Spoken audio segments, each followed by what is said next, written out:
Hi.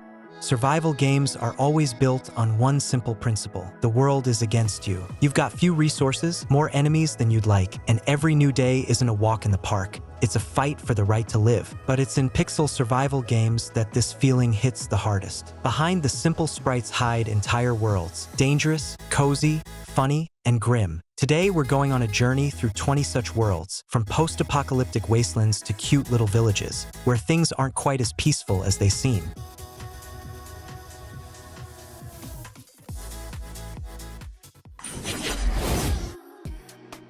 Necesse. If Terraria, RimWorld, and Stardew Valley all showed up at the same pixel party, the result of their experiment would be Necesse. Here you're not just digging dirt, you're building an entire settlement, hiring settlers, making sure everyone has a house, food, and work. Want to farm? Go ahead. Want to command a team of fishermen? Sure. Or maybe gather a squad and march into dungeons for or in glory. The world is procedurally generated, and the biomes are delightfully diverse, from green meadows to snowy wastelands. Enemies lurk everywhere, and sometimes one wrong click turns you from a hero into pixel mush. NPCs keep working while you travel, making the settlement feel alive.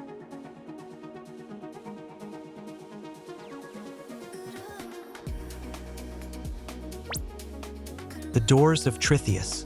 This game looks like a classic pixel RPG, but under the hood, it's a true strategy beast. It's got it all. Well-designed turn-based combat, a smooth interface, tons of skills, a detailed skill tree, and even a combat log for those who love digging into the details. At first, it feels like there's a sea of content, but after a few hours you realize the ocean's a bit shallow. Hundreds of passives, resources, and abilities, but not all of them are really useful. The devs clearly aimed for a massive RPG with a deep system, but the release keeps getting pushed back. Still, even now, Trithius can hook you for dozens of hours, especially if you love experimenting with builds where every detail matters. This is a game for those who appreciate tactics, experimentation, and slow immersion.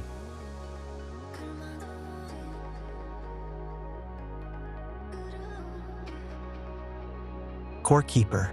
This is a pixel RPG sandbox where you wake up underground and immediately realize your pickaxe is your best friend and the walls are your worst enemy. At first, you dig blindly, then find resources, craft your first stations, and off you go, from simple tools to epic bosses guarding ancient temples. The world is procedurally generated and full of secrets, underground ruins, hidden chests, strange biomes. The further you go, the more varied the environment becomes. Dark tunnels give way to open spaces where it feels easier to breathe. The progression system is great too. Every action, whether it's mining, fishing, or cooking, gives you experience. Slowly but surely, you go from a miserable miner to a true master of underground arts. And it's especially fun with friends, up to 8 players in co-op.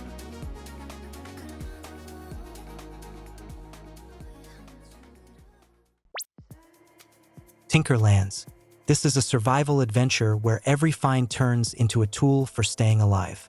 There are no traditional classes here. You decide who you want to be simply by changing your gear. Today you're a warrior, tomorrow a fisherman with a pickaxe and a torch, and the next day you're proudly wearing a slime suit that works as armor, a lantern, and a lucky charm all at once. The game is carefully designed. Gathering resources isn't boring, farming doesn't drag on, and there are no exhausting mechanics. But if you do want some hardcore, no problem. Tinkerlands has 14 bosses, each with their own arena and mechanics. The biomes range from swamps to deserts, plus there are separate islands you can sail to buy ship. The artifact and potion system feels like real magic. Old items aren't thrown away, they combine into new ones.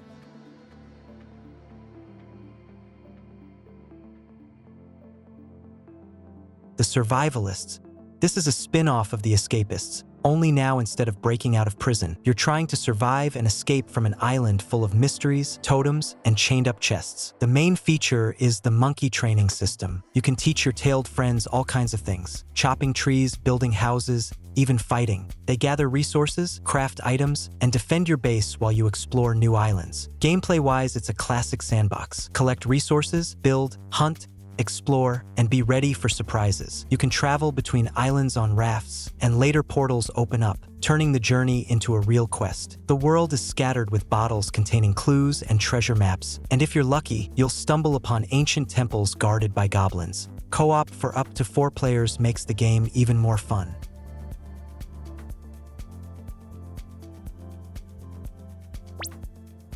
Stoneshard. This is a pixel dark fantasy RPG that doesn't forgive mistakes. You're not the chosen hero here, just a mercenary trying to survive in a world where death isn't a metaphor. It's only a couple of wrong steps away. Forgot bandages? You'll bleed out. Didn't bring food? Prepare to starve. Ran into 3 bandits? Run unless you want to end up as a pile of pixels on the ground. The game is brutally honest. It doesn't hide that it's going to hurt, and it doesn't pretend anyone is coming to save you. Visually, it's one of the most stylish pixel RPGs out there. The graphics are rich but dark, striking a perfect balance between realism and atmosphere. Everything in Stoneshard requires patience, from dungeon crawling to skill leveling. But that's what makes it special. It delivers the feeling of true survival.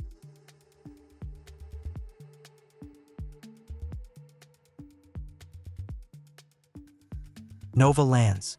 This is a pixel island automation paradise built around one simple idea: let the robots work while you watch. The game is like Forager mixed with Factorio, but in a more relaxed, cozy format. It all starts simple: a couple of machines, a few resources. But soon enough, you're surrounded by an entire colony of drones mining or processing materials and building new stations without you lifting a finger. Automation is available almost from the start, so there's no endless grind. You can just sit back and watch your mechanical anthill run nonstop.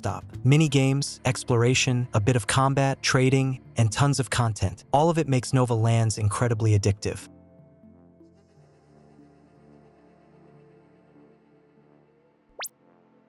Terminus.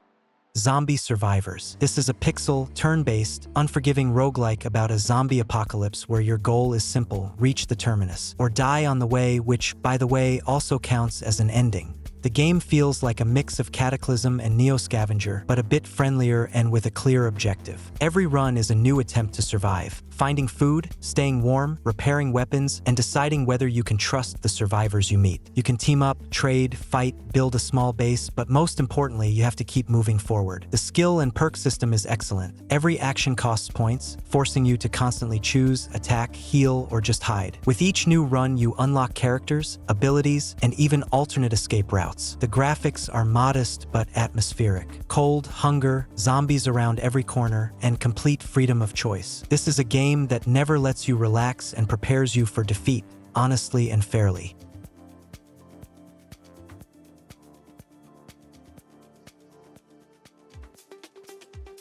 Zed Zone. This game tries to merge Project Zomboid, Stalker, and Cataclysm into one pixel apocalypse, and surprisingly, it works pretty well. You wake up in a world where everything went wrong: mutants, radiation, food shortages, and constant struggles with bandages and pills. You need to eat, drink, sleep, purify water, cook food, and make sure your wounds don't fester. Everything can be broken down, recycled, and crafted again, from custom weapons to a fully functioning car. Atmosphere-wise, it feels just like a pixel Stalker. The camera and inventory system, borrowed from Project Zomboid, add realism. You only see what's right in front of you. If you're a fan of post-apocalyptic survival sims, you can sink hours into this one.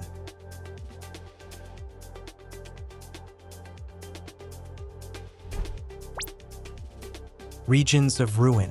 This is a pixel RPG where you're not just a lone hero, you're the leader of dwarves, rebuilding a ruined kingdom. Imagine a mix of a platformer, a city-building sim, and an old-school RPG. Sounds strange, but it works. You travel through devastated lands, fight enemies, liberate settlements, and slowly build your own town. You'll need to gather resources, split them between research and construction, level up skills, and make sure your people don't go hungry or freeze to death. Despite the simple graphics, the game surprises with its depth. There's a storyline, lore, books full of legends, a skill tree, an inventory, and even a strategic map where every journey consumes food.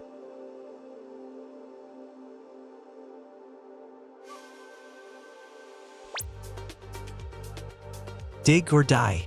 This is what happens if Terraria and they are billions teamed up and threw you onto a hostile planet where literally everything wants to eat you alive. You're an engineer from a crashed spaceship, stranded on a planet with man-sized bees, acid rain, and predatory wildlife that won't leave you alone day or night. Your goal is simple: gather resources, build a base, set up defenses, and eventually escape on a rocket. But the road to that is long. The physics here aren't just for show. Build a flimsy bridge and it'll collapse under its own weight. Seal off a low area and a sudden storm might flood your base. Every evening turns into a siege, where your turrets are the only thing keeping you alive until morning.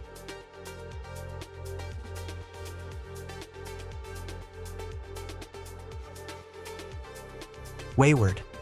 This is a survival roguelike where everything breaks, everything kills you, and even good moods come with an expiration date. Every action drains resources, tools shatter after a few swings, and food spoils faster than you can cook it. Lose karma, and monsters get stronger, forcing you to literally plant trees to calm down nature. Want to make a copper ingot? Prepare for a multi-hour quest. Dig, break pickaxes, build furnaces, search for minerals, fail, and start over. It's a true simulator of suffering, but in the best way possible. Yes, everything here takes forever and demands patience. But that's what makes it so addictive. When you finally manage to craft something complex, you don't just feel like a survivor, you feel like you've conquered nature itself.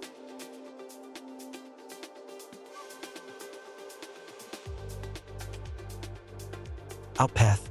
This isn't just a survival game, it's a true chill clicker in the spirit of Forager. Instead of constant struggle for life, you just relax, gathering resources, building a base, and expanding your cozy archipelago of islands. Collect, automate, decorate, that's the philosophy here. The game doesn't rush you or punish you, it encourages a meditative flow. At first, it all seems simple, but what hooks you is the smooth progression. No grindy walls, no artificial barriers. If you just want to unwind, listen to a soft soundtrack, and click on some resources without stress, Outpath will give you dozens of hours of pleasant relaxation.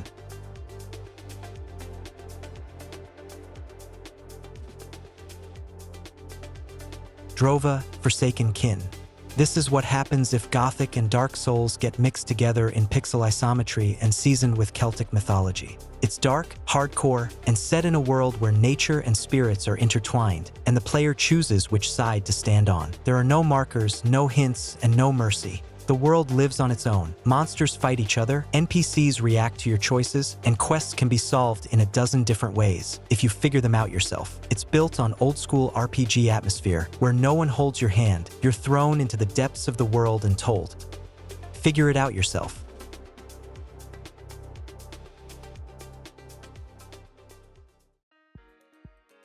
Lona RPG.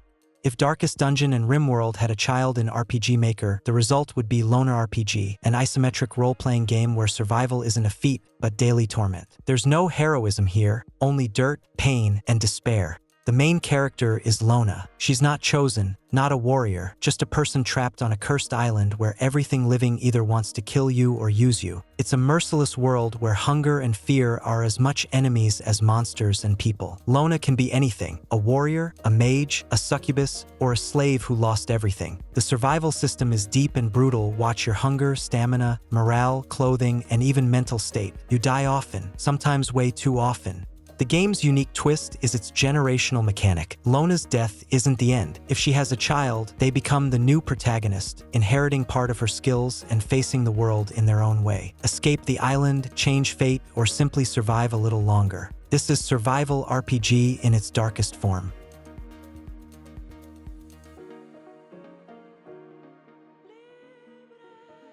Zelter. This is what happens if Stardew Valley and Project Zomboid decided to stage an apocalypse together. A cute pixel world, a cozy base, crafting, apple trees in the garden, and then, suddenly, zombies burst out of the darkness, break down doors, and turn your idol into a bloody mess. The game combines hardcore survival with a pleasant atmosphere. Little by little, you make yourself at home, gather resources, craft weapons, set up turrets, and wait for nightfall, because at night, hell wakes up. The survival system is well designed. Food, water, sleep, everything matters, but nothing gets in the way of play. Crafting is rich, resources are plentiful, and combat is fast and spectacular. Zombies grow stronger over time, spitting, exploding, and of course swarming in massive hordes. Realms of Magic. This is what happens if Terraria met Gothic and decided to sprinkle in some old-school RPG charm. From the side, it looks like a classic sandbox, but inside hides a full-fledged role-playing game. Races, skill trees, professions, dungeons, and quests that slowly lead you through the story of the Old Kingdom. At first, everything feels familiar: digging, crafting, fighting off wolves, gathering your first resources. But soon a global map opens up, with villages, NPCs, quests, dungeons, and factions. You can build, craft, level professions, and even watch food and water levels so your character doesn't keel over from thirst in the middle of a mine. What's especially nice is the deep crafting and production system. Want clothes, First, grow the plants to make fibers, then weave them into fabric, and finally sew it on a workbench. And it works like that with almost everything from food to weapons.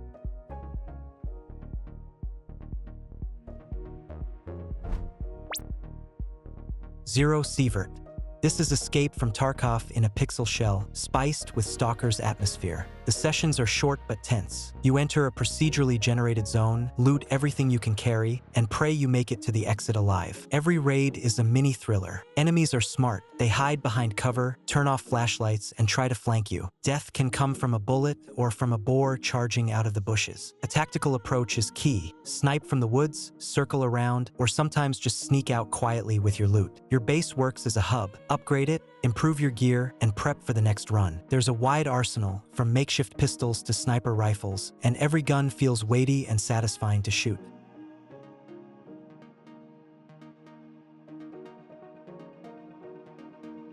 Atomic Exile.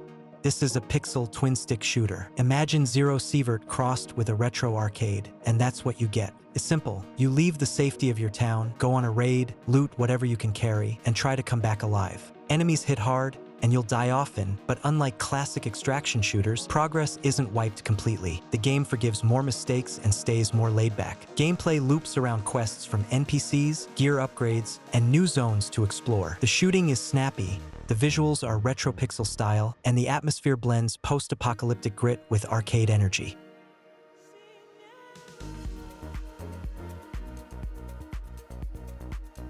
Staxel. Here you arrive in a little village with a half-ruined farm and start fixing it up.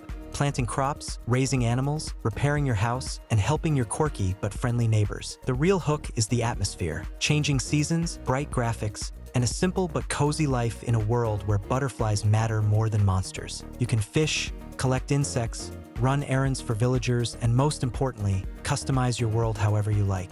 It's especially fun in co-op. One player tends the garden, another runs around town, and a third builds yet another barn. Doing everything alone can feel overwhelming.